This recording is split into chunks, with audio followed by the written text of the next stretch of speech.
একদম কমে গেছে। ফলে বর্তমান যুব সমাজ একটা বাজে পজিশনে আছে। ভালো ভাষায় যদি বলতে চাই, তারা বর্তমান সমাজ ব্যবস্থা মানুষ হওয়ার জন্য যে সমস্ত আঙ্গিক গুলি দরকার, তার মধ্যে সাহিত্য চর্চা বা কবিতা চর্চা করার একটা বড় ব্যাপার, সেদিক থেকে উঠে যাচ্ছে। আমরা লক্ষ্য করি লাইব্রেরিগুলিতে এখন কোনো কেউ জায়গা বললে চলে, এরকম একটা পজিশন হয়ে গেছে লাইব্রেরি।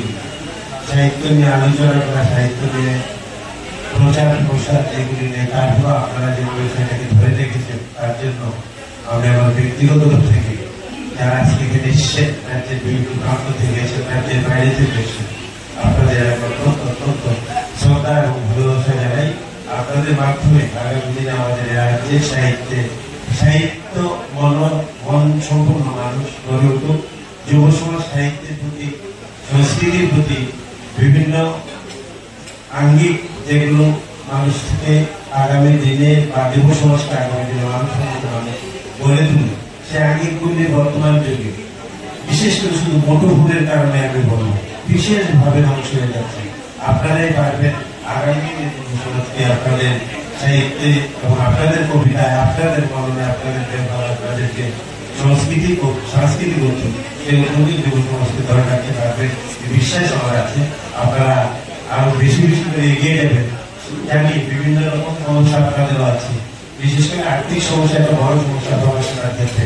সেক্ষেত্রে আমরা যারা আছি, আমাদের দায়িত্ব কর্তব্য করে আপনাদেরকে সাহায্য করা, আপনাদের সাথে সহযোগিতা করা, সাহায্য করবো না, সহযোগিতা করা।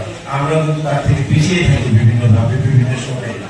আমার মনে হয় পশ্চিমবাংলাতে এখন যে পর্যায়ে সাহিত্য চর্চা হয়, যে পর্যায়ে মানুষের মতো বিবেক নিয়ে চলাফেরা করে একটা গ্রুপ, ওই জায়গাটা যদি আমাদের রাজ্য সাহিত্য নিয়ে আলোচনা চর্চা হয়, আমরা আমাদের রাজ্যের যুব সমাজ আগামী একটা ভালো জায়গায় যাবে।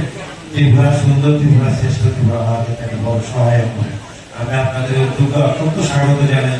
আমি প্রত্যেকের কাছে আবেদন করবো, আপনারা সাহিত্য নিয়ে আছেন, যারা কবিতা নিয়ে আছেন, যারা অ্যাকচুয়ালি সমাজের প্রতি কিছু করার মানুষ, একটা ভালো সমাজ করবে, যে সমাজ আজকে